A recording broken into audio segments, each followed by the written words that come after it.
Welcome to my office, Professor McDaniel. Jose Mendez.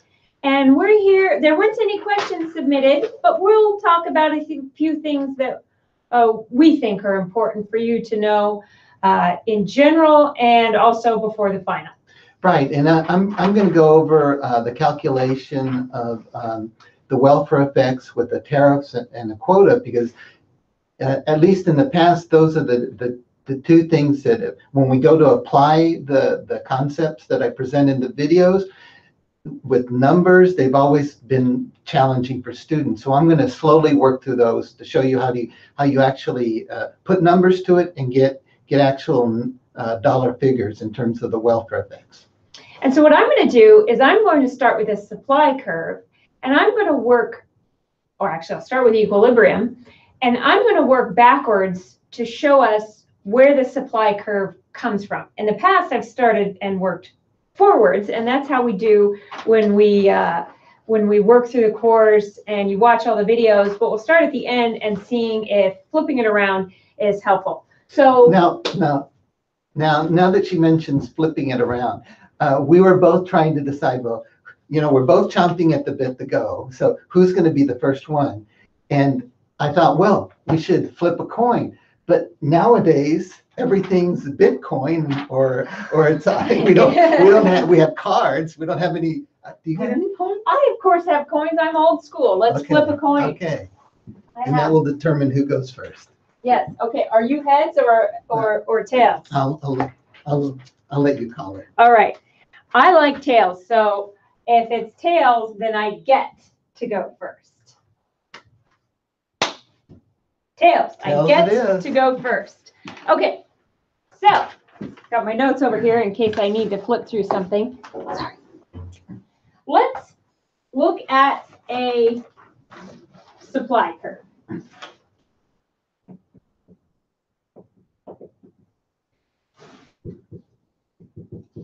And I like to talk to people while I'm presenting, so I may have to bother Professor Mendez over here. What type of goods should we talk about today? What should we be supplying?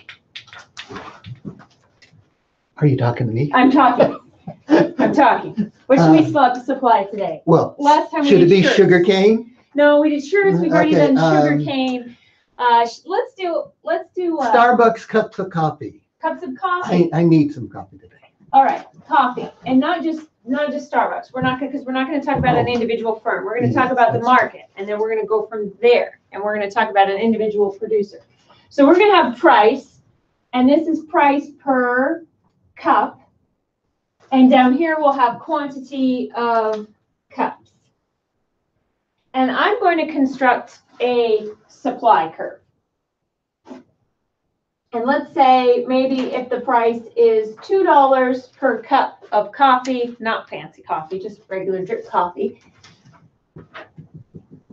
In our market, which we've maybe defined as over a period of time in a geographical area, let's say the market would supply 1,000, and we can make this 1,000 or something like that, but I don't want to run out of zeros, 1,000 cups of coffee. Now, if the price of a cup of coffee rises, the quantity supplied is going to increase. And our supply curve shifts upward. Let's say if the price of a cup of coffee rises to $2.50, then the quantity supplied of coffee rises to 1,500. So usually, like I said, we start at the beginning, we build a supply curve, and we end up at elasticity last. But there was some questions about price elasticity of demand in the question forms. Sorry, price elasticity of supply. We're talking about supply. Price elasticity of supply in the question form. So we'll start here. In our market, if our price rises from $2 to $2.50, we see an increase in the quantity supplied of cups of coffee from 1,000 to 1,500.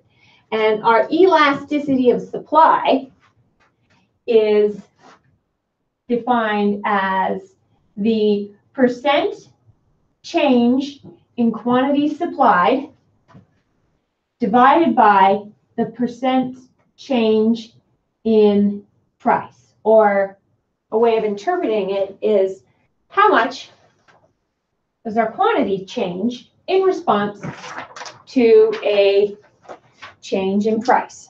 We have 2 viewers.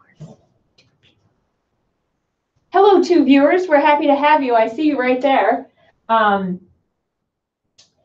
So we can rewrite this as our change in quantity divided by our initial quantity divided by our change in price divided by our initial price. So here, our change in quantity is 500. So from 1,000 to 1,500. Our initial quantity is 1,000 divided by our change in price. That's 50 cents, 2 to 250. Divided by our initial price, which is $2. So let's reduce this. Here we have, this is 1/2. And we have 1/2 divided by 1/4. And if we flip that around, what we end up with is 4 divided by 2, or 2. Elasticity of supply in this case is 2. And that's relatively elastic in that the change in price in percentage terms was only 25%, or 1/4, and the response of the quantity supplied was fairly high in comparison, which was 1/2, or 50%. What's useful about this number here is it doesn't matter how we've priced our coffee. What if we were pricing it in euros or pesos? And it doesn't matter if this is 1,000 cups of coffee or what have you. This elasticity of supply is independent of the units. So now what I want to do is I want to work backwards, and I want to talk about where this supply curve came from. So I'll erase this. Come on in. I think this is Professor Fernando. Hi. Has arrived. Finally. Oh, well, I think it says we have 2 viewers, so this is very exciting. Very exciting. Yes. And what I was doing here, and maybe you could help me as you are expert, is I am talking about a supply curve backwards. Instead of trying to build a supply curve, we are looking at a supply curve and trying to understand where the pieces come from. So what we just did is we calculated elasticity of supply. Okay. And we found that elasticity of supply in this case was 2 in response to a 25% change increase in price. Quantity supplied increased by 50%, verified as correct by our micro experts. Now, let's think about where did we get this supply curve? Now, we have to make our assumption that if the price is $2, that our multiple firms, they're all going to be profit maximizing. And if we're talking about the coffee market, cups of finished coffee, we probably have more than one firm participating in the market. So every single firm participating in this market is supplying a quantity where they maximize profits if the price is $2, and that results in them producing 1,000. If the price is $2.50, all of our firms profit maximize, and the quantity supplied is 1,500. So maybe instead of looking at all of our firms together, we just want to take a look at one firm. And maybe one firm, let's see, we're going to have to erase this eventually. Well, let's say that at a price of $2 per cup, Joe produces 100 cups. So obviously, since there's 1,000 cups in the market, we know that Joe's not our only coffee supplier.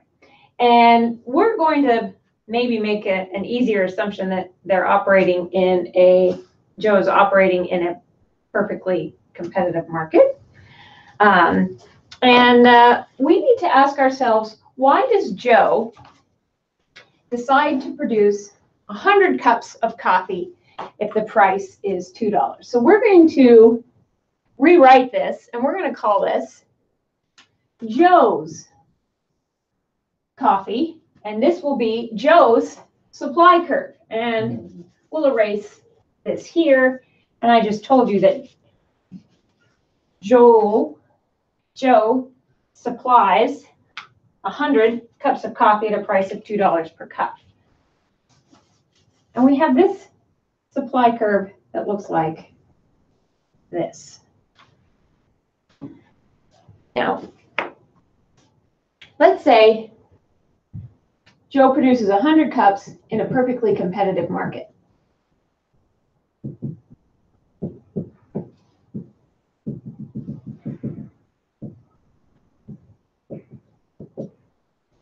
I have a question.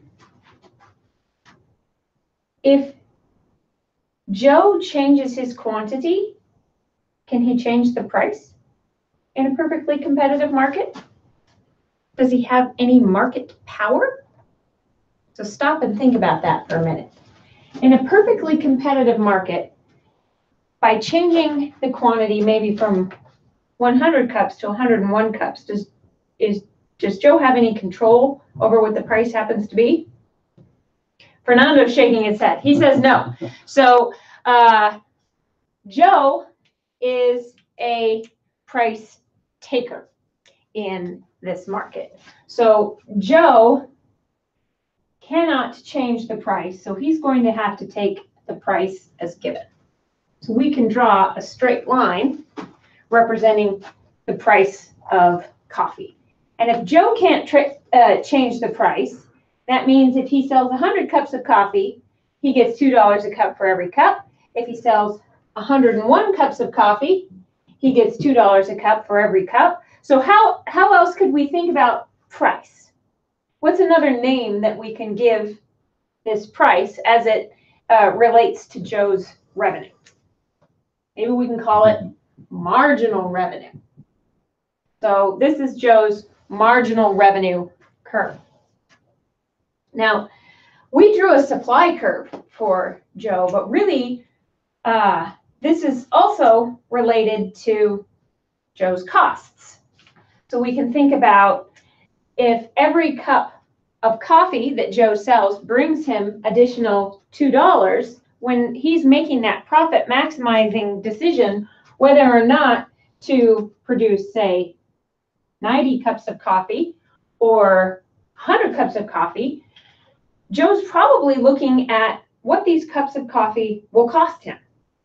And in order to be motivated to produce 100 cups of coffee, we need to know that we can infer that at 100 cups of coffee,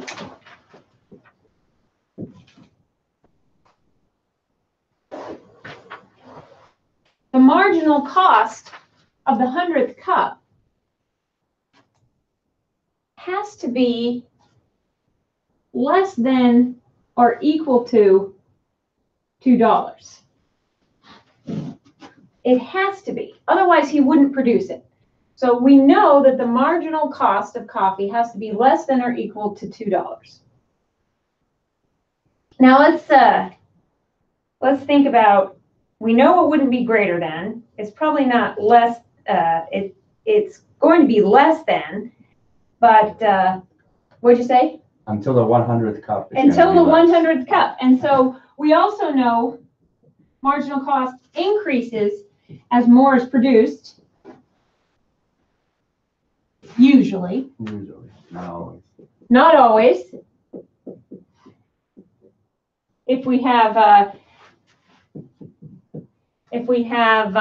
constant returns to scale and at least one fixed factor of production, so we know that marginal cost increases as more is produced.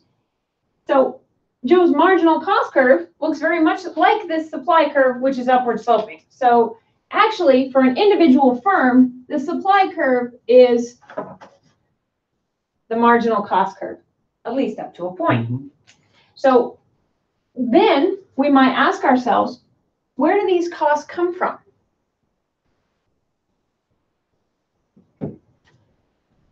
Where do costs come from? What does Joe have to do to produce coffee that costs something? Where are costs incurred? I'm trying to go backwards here. We'll see if this helps us at all. So how does Joe produce coffee?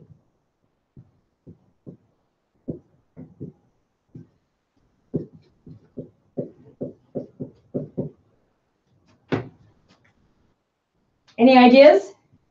What do firms usually use to produce output? Maybe he hires some labor. Maybe he hires some capital.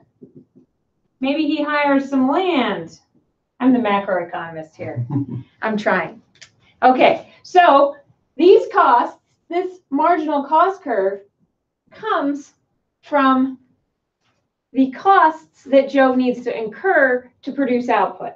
And we know that to generate this marginal cost curve, Joe has to be minimizing costs at every level of output that he produces. So if he wants to produce, let's just pick this one.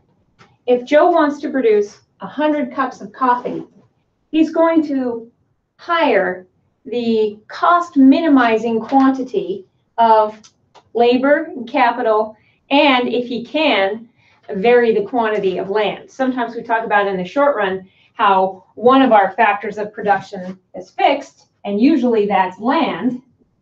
Fixing one factor of production with a constant returns to scale technology is what gives us this upward sloping marginal cost curve. So let's say that Joe can't choose the quantity of land, but he can vary the quantity of labor and capital he hires in the short run.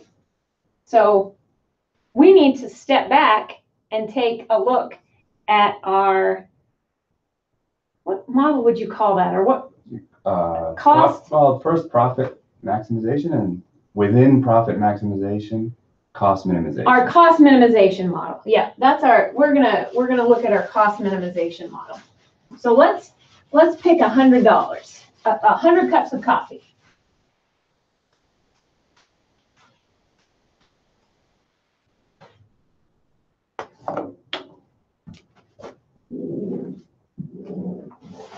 And here is our quantity of labor.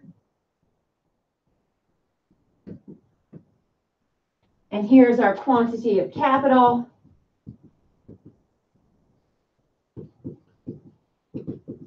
I'm relying on our resident experts also to jump in and remind me of anything that I'm missing. We're not allowing Joe to vary land. Joe's going to be stuck with a quantity of land. And so we are going to say, let's suppose we want to produce 100 cups of coffee. And let's say that we can produce 100 cups of coffee with 5 units of labor and let's say 5 units of capital. That's one choice. But if we increase the quantity of labor Joe uses, he doesn't have to use as much capital. So let's say over here, let's call this 8, and then let's call this 2. So he can hire 8 units of labor and 2 units of capital, or if he prefers to be more intensive in terms of capital, he could choose to hire, let's say, 7 units of capital and 3 units of labor.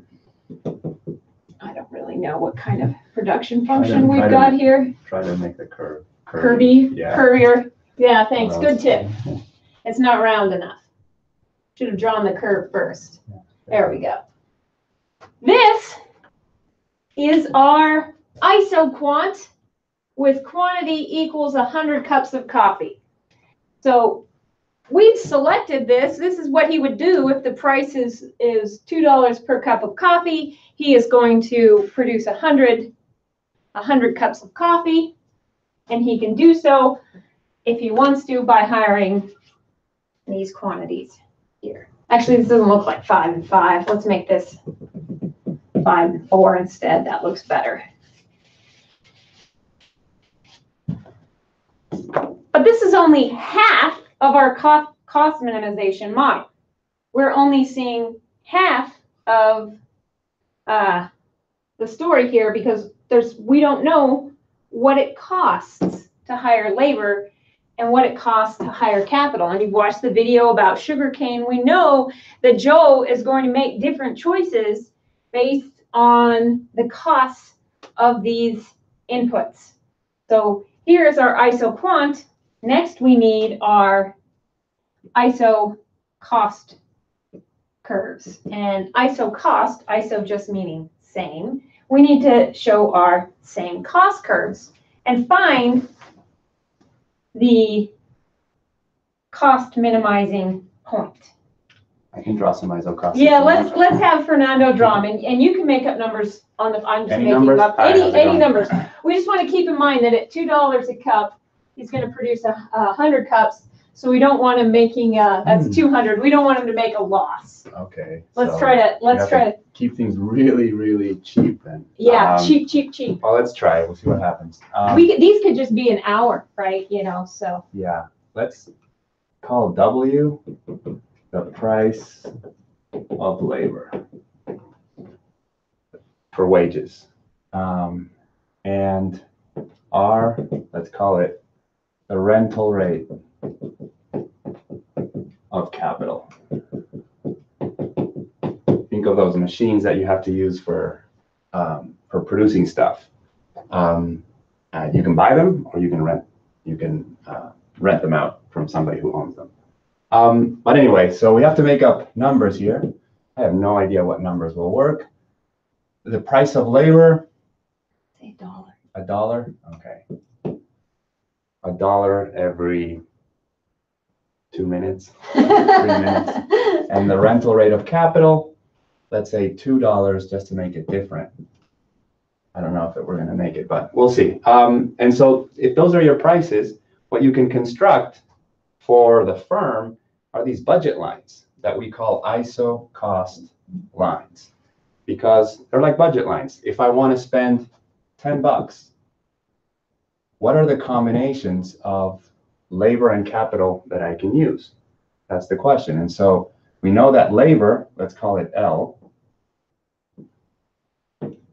costs $1 per hour. So 1 times L gives us how much we spend on labor. Let's call capital K, right? You're the expert. Yep, macroeconomist. K. Yep, we'll say K.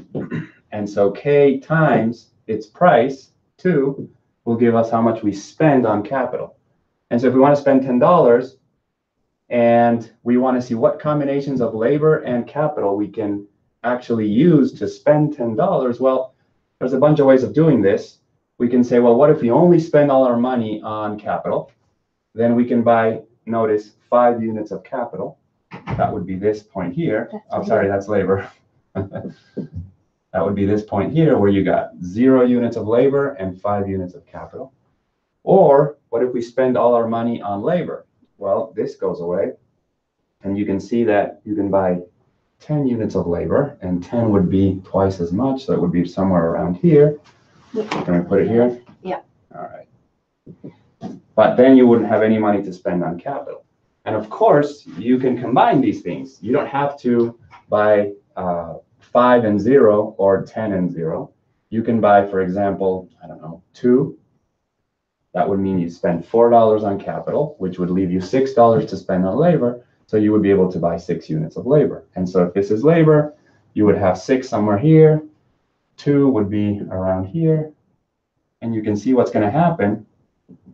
You're going to end up, when you plot all possible combinations of labor and capital, with a straight line that looks like a budget line, because it is a budget line. It's like a budget line for the firm. So this would be the ISO cost line that costs the firm $10. Right? And so then what you can do is you can create more ISO cost lines just by spending more or less money. And so one thing that is always going to happen is that the ISO cost line is going to maintain the same slope, because every time you sacrifice 1 unit of capital, you can buy 2 more units of labor. Or every time you sacrifice 1 unit of labor, you can buy half a unit of capital. And that's why the slope is 1/2. I sacrifice 1 unit of labor, I can buy, with the money, half a unit of capital. And so I'm just going to draw a bunch of random cost lines. With the only thing that you have to keep in mind is that they keep the same slope, so they're parallel. And now we have a ton of cost lines, and we can ask the interesting question, which is, what should this firm do? Is it Joe? Joe, yeah. What should Joe do? This green line, the isoquant, tells Joe all combinations of capital and labor that produce 100 units.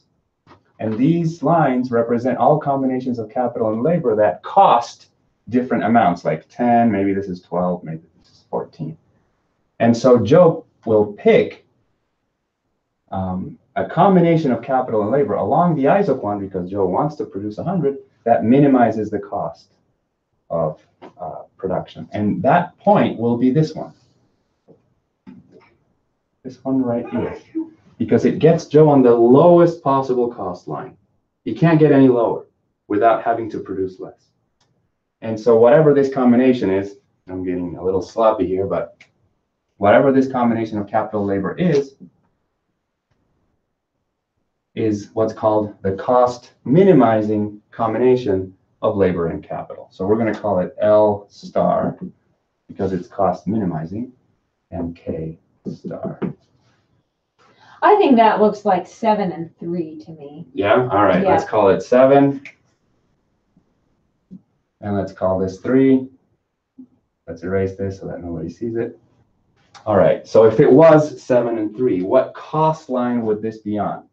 Well, you just plug in a 7 and a 3 here, and that will give you the answer.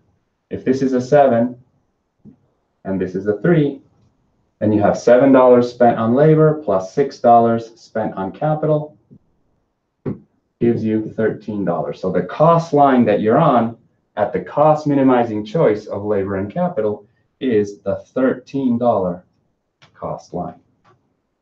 All right? So we want the marginal cost to be 2. Here's where it gets tricky. Now, what do we mean by marginal cost? The cost of producing 1 more unit.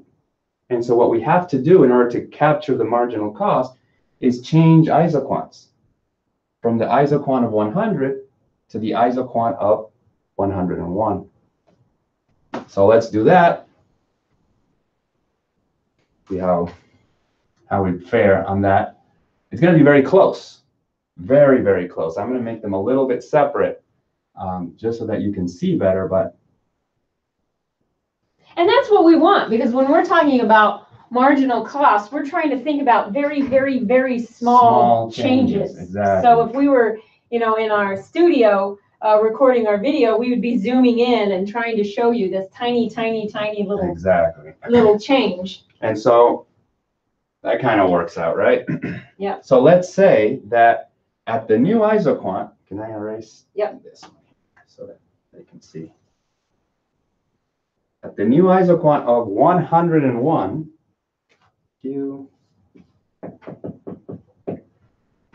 the cost minimizing choice of capital and labor is this one. And again, it's going to be very close to the previous one. Oops. Let's say that this is 7.25 and that this one is 3.5. And let's see if we get lucky. All right. So notice that you went from the combination of 7 and 3 to the combination of 7.25. No, I don't think we It's did not gonna it. work. That's not gonna work. So I think what we change it. want is Let's change 3.5. 3.5 and 8. 7.5. 3.5 and 8. 7. 3.5 and 8. This is gonna be $1, right? Well, One this extra is- dollar. No, it's Oops, gonna sorry. be half, because labor's $1. Oh, labor is $1. Labor's I see. $1, so this is gonna be 8, This is and gonna then be this 8, is all gonna be 3.5. All right, now it should work. So he wants to produce one more unit, and the best he can do is hire 8 units of labor and 3.5 units of capital. And so how much is it going to cost him? This is going to be 8, and this is going to be 3.5 times 2, this times 1. So we got 7 plus 8, 15. So how much did cost increase as a result of attempting to increase his production by 1 unit? It increased by $2. And so that is the marginal cost at exactly 100 units. When producing that next unit, increases the cost by $2. All right. Yep, and so if we were to erase all of this and then go back to that supply curve for Joe, what we would see is that we have quantity, price per cup. We had $2, oops, 20. And 100. We showed how we found the marginal cost of at 100. We can think about every point on this supply curve came from that cost minimization model. This is our supply curve, is our marginal cost curve. We don't know how much profit Joe is earning because we have information about marginal cost, therefore we have information about average variable cost. We don't know about total cost because we didn't talk about land. But that's fixed. But that's fixed. Those costs are fixed. Joe can't make a decision about that in the short run. So we won't even worry about that right now. So that wraps us up with working backwards from where the supply curve comes from. And before Fernando got here, we talked about elasticity. So I'm going to clean all this up and let Professor Mendez talk about trade.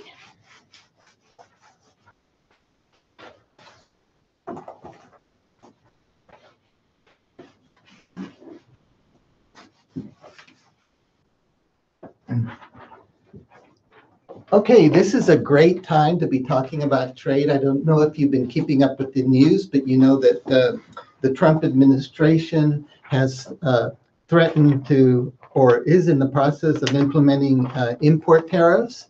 And so I want to talk a little bit about their motivation. Of course, their motivation is that they want to protect domestic industry, and they are using what economists call is the classic national defense motive.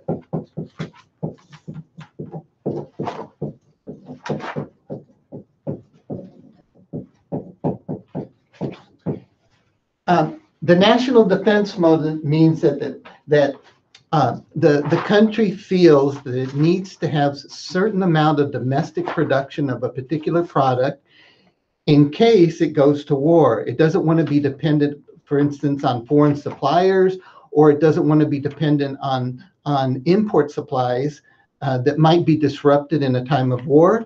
So the Trump administration is using the national defense motive to try to provide protection to the aluminum and to the steel industry. Economists believe that this is a legitimate reason for implementing a tariff.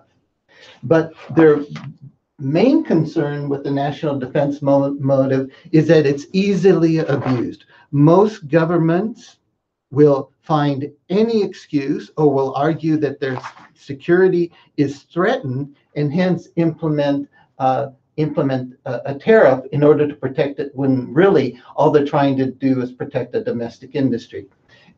In the Trump administration, in this particular case, has actually gone and taken a very obscure provision in U.S. trade law in order to justify the steel and aluminum tariffs. And okay, so the analysis of tariffs is very, very timely. So let me show you how we would analyze what's happening with the tariffs that are being implemented by the Trump administration. So let's suppose this is the market for steel in the United States. And I'm going to have the quantity of steel on this axis, on the horizontal axis. Here I will have the price of steel. And the United States is an importer of steel. So let's draw the demand. Here's the U.S. demand for domestic demand for steel. Here's the U.S. domestic supply of steel. So this is steel produced by U.S. industries. This is the total demand, domestic demand for steel in the United States. Now, I'm going to make a simplifying assumption that it's not too far off from what actually how the market actually operates. I'm going to assume that the U.S. is a small country in international trade in the consumption of steel. It's not quite correct, but all of the arguments carry through even if I change this assumption. So here's the supply of steel to the United States by the rest of the world. And it's perfectly horizontal because I'm making the simplifying assumption that the United States is a small country in international trade. So we take the world price of steel. This is the world price of steel at this particular price. Domestic, that is U.S. steel producers. Here is the quantity supply of domestic steel at this particular price. We go from here to here, we get the total quantity demanded of steel on the part of U.S. consumers, right? Which auto companies, for instance. Okay, so here's the market under free trade. Now, what is happening? Why is this the Trump administration responding with tariffs? Well, actually, there's two things that have gone on. One of them is because of the 2008 financial crisis, the world economic activity declined. And so when economic activity declines worldwide, you tend to see a depression of demand. The depression of demand then leads to lower prices. So cyclically, that is, because of the business cycle, the world price of steel has declined. Okay, so the price of steel has gone down. Okay, so the Trump administration, in part, is wanting to compensate for the decline in steel. Now, the decline in steel can be cyclical, but it's also structural. We know that structurally around the world, other nations, Brazil, emerging markets, China, for instance, are stimulating domestic production of steel.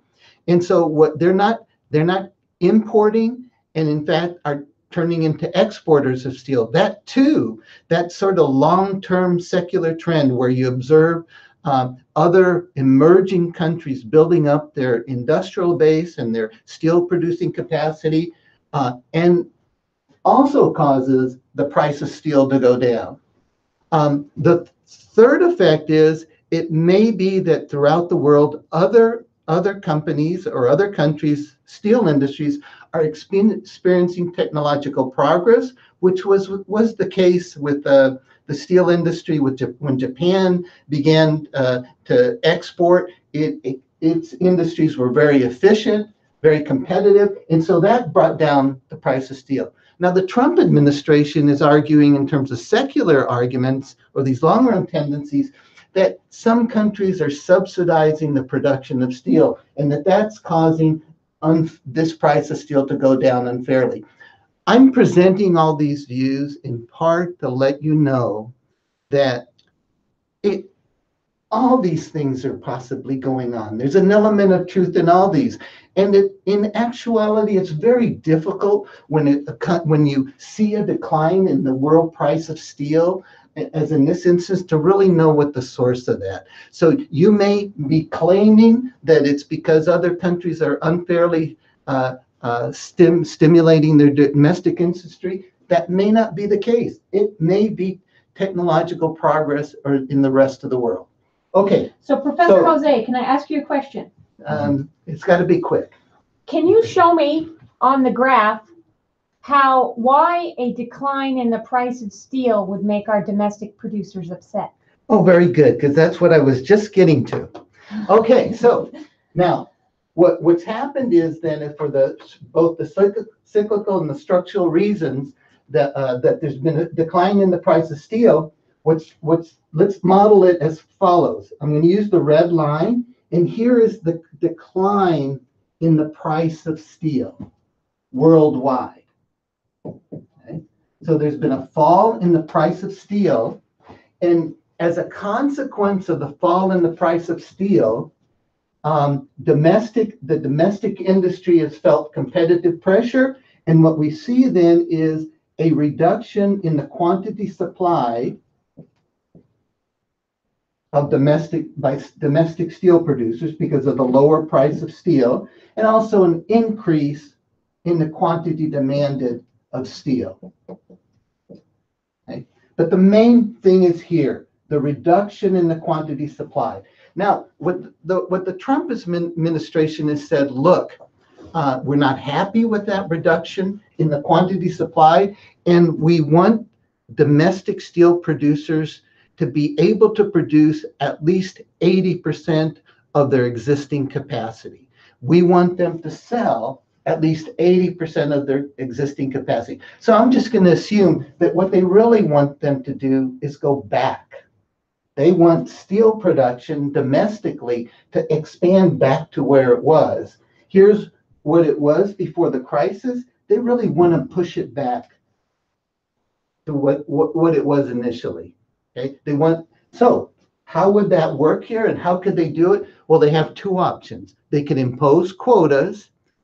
I'm not going to model that one right now because I see Professor McDaniel keep looking at her watch, and she knows we're running out of time. So no, what I'm going to do is a tariff.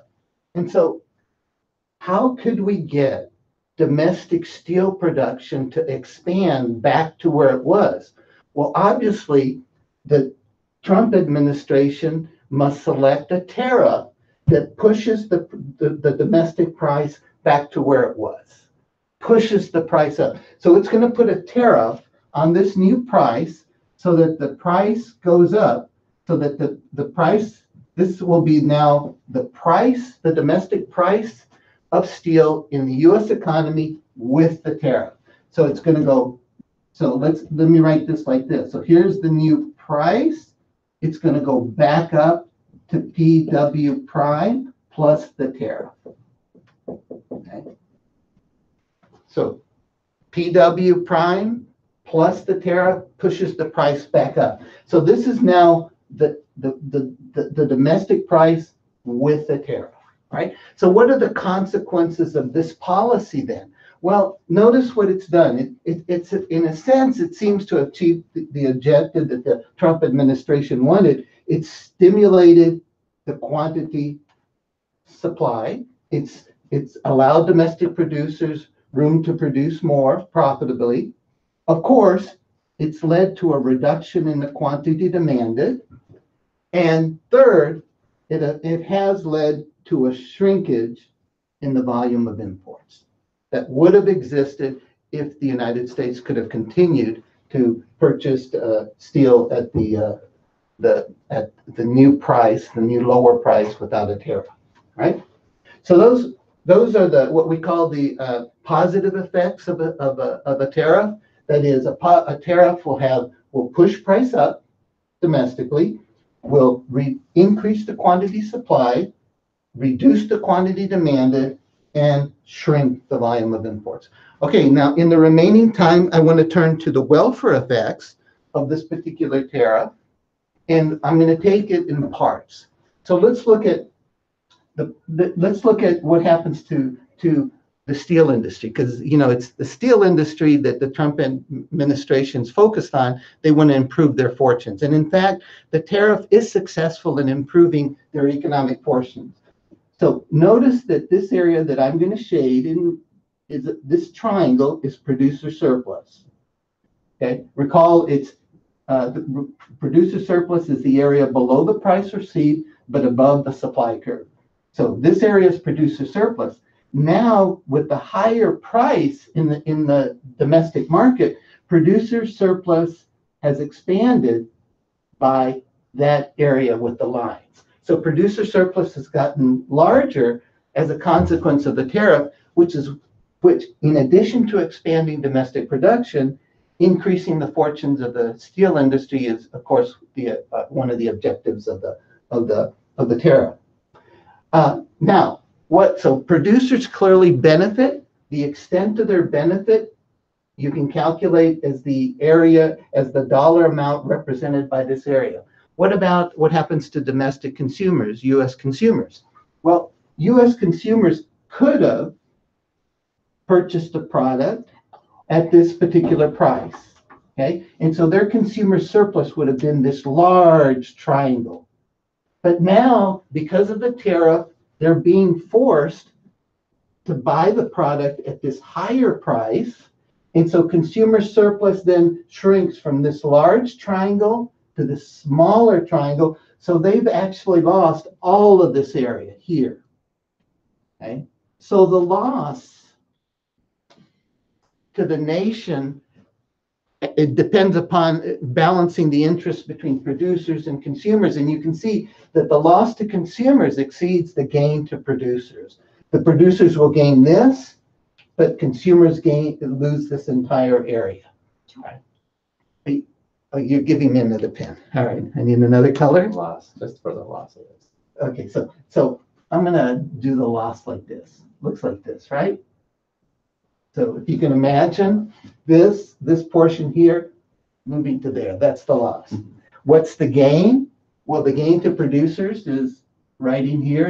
It's this little area in here. So that looks like this. That's the gain to domestic producers. So consumers definitely lose, producers clearly win. Well, there's one thing that I haven't taken into account in this, and that's the fact that the government is actually collecting revenue. So notice that the new level of imports, the new volume of imports is represented by this distance right here. This is the new volume of imports, and the government is collecting a tax or a tariff, or placing a tax on each unit of this product. The amount that it collects per unit is this distance right here. So the amount of the dollar amount collected on this unit of imports is represented by that line right there. So notice if this is the entire volume of imports, then all of this here represents tariff revenue. So consumers are losing it, but the government is receiving it. So it's a transfer. It's a transfer from, we usually use the word Peter and Paul.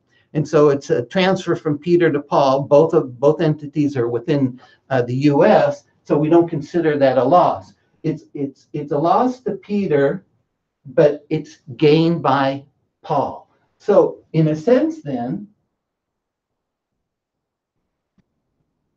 see if I didn't screw. Oh, I'm sorry, it got a little bit wider. So in a sense then,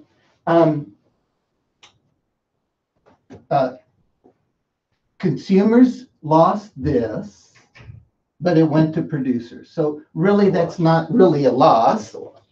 It's a wash, as Fernando says. Over here, this went from consumers to the government, so that too is a wash. So at the end of the day, the nation loses in terms of economic efficiency these two triangles. We call those the deadweight losses of a tariff. Resources are inefficiently allocated. Consumers are consuming less than they would if there were no distortion. So if the dollar amount of these triangles represents the total loss of economic well-being for the nation. Okay, any questions about this? Can you highlight those triangles for me? Oh, on the graph? yes, the deadweight loss triangles, yes. And so can you also remind me what group is the big loser in this? The big losers are consumers. And you would think that consumers would be reacting to this, and in fact, in this particular instance, they are. Now, normally when a tariff is implemented, the effects on consumers are so widespread that you don't hear any sort of reaction on the part of consumers. But that's not the case now. The consuming industries are what I mentioned. Automobile, heavy equipment manufacturers like Caterpillar Tractor, those industries are lobbying ferociously, are lobbying the Trump administration, arguing that they are going to be impacted negatively by the fact that they're having to pay higher prices for steel, and that their competitors on world markets are going to be able to buy steel inexpensively, right? So the steel consuming industries are lobbying hard or fiercely against these, and that in part accounts for why the Trump administration has already extended the deadline twice. So I want to buy a brand new pickup truck. How is this going to affect me?